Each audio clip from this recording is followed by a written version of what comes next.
If you think America is the problem, you have no idea what the world looks like without America.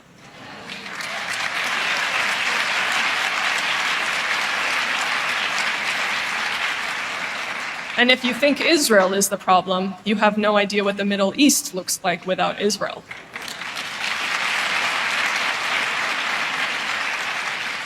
Israel is not just a Jewish state. Israel is the front line.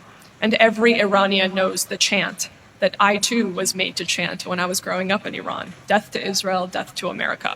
Not one or the other, both. Israel is the small Satan, America is the great Satan. Why? Because the enemies of Israel understand something that too many Americans do not.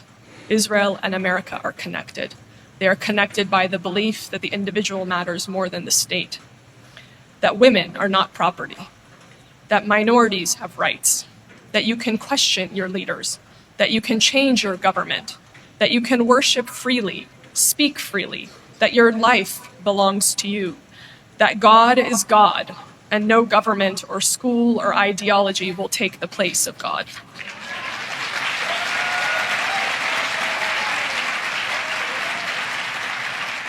That is what they hate, and that is why the hatred starts with the Jews but never ends with the Jews. The Jews are the warning sign. Israel is the warning sign. When a movement becomes obsessed with destroying the Jewish state, pay attention.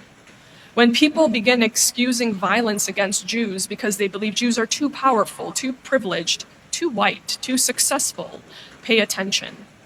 When college students start deciding that some victims deserve sympathy and Jewish victims deserve an asterisk, pay attention. When they tell you every problem in your life is not your fault but someone else's, and that you don't have free will, pay attention. I am telling you, I have seen this movie before. My family fled the first version, and I refuse to let my children live through the sequel.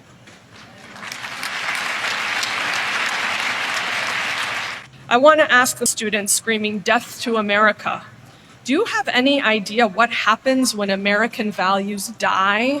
Because I do. My family fled a country where freedom died. You don't know what you have until it's gone. You think America is oppressive because you have never experienced real oppression. You think silence is violence because you've never been silenced. You think words are dangerous because you have never watched a government drag someone away for speaking them. You think capitalism is evil because you have never stood in a bread line. You think borders are immoral because you have never had to flee across one. And you think revolution is romantic because you have never had a revolution take everything from you. I have. And that's why I refuse to be quiet.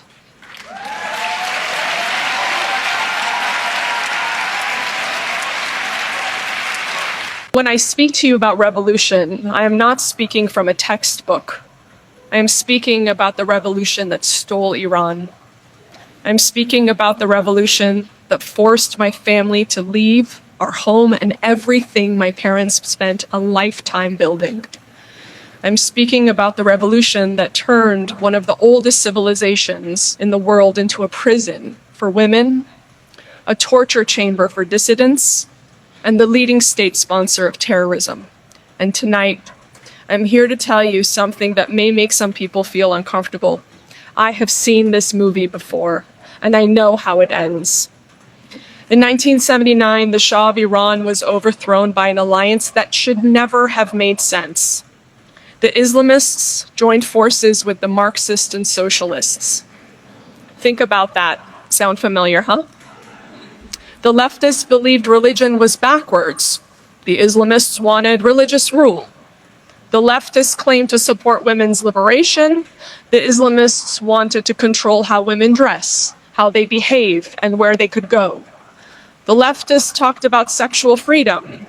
The Islamists would build a regime that terrorized and murdered gay people. They had almost nothing in common except for two things. They hated Israel and America,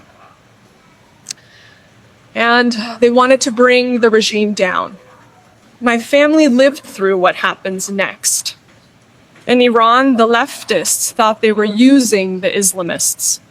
They thought the Islamists were useful. They thought, we will join forces now, we will tear down the Shah, we will destroy the existing system, we will have our revolution, and then we will take power. They were so arrogant and they were so naive. The Islamists were using them. And when the Islamists no longer needed them, they turned on them. The college students who helped bring the revolution to power, they were purged. The professors purged. The intellectuals imprisoned. The leftists tortured and executed. The universities themselves were shut down. The Islamists used the college students to take power. And then they crushed the very college students who helped put them there. And you know what the Islamists told them? They said, if you will turn on your own country, how do we trust you not to turn on us? If you don't stand for your own country, you stand for nothing. That is the part of the Iranian Revolution that every American college student should be forced to study. Not what our indoctrination camps, we call college education, are teaching them. Their definition of success is just to survive. They don't care if the Iranian people starve. They don't care if the economy goes to hell. They don't care about any of that. All they care about is an Islamic caliphate destroying Israel, destroying America. They're very patient and they will come back and fight another day. So unless there is full and complete regime change, they see it as a success.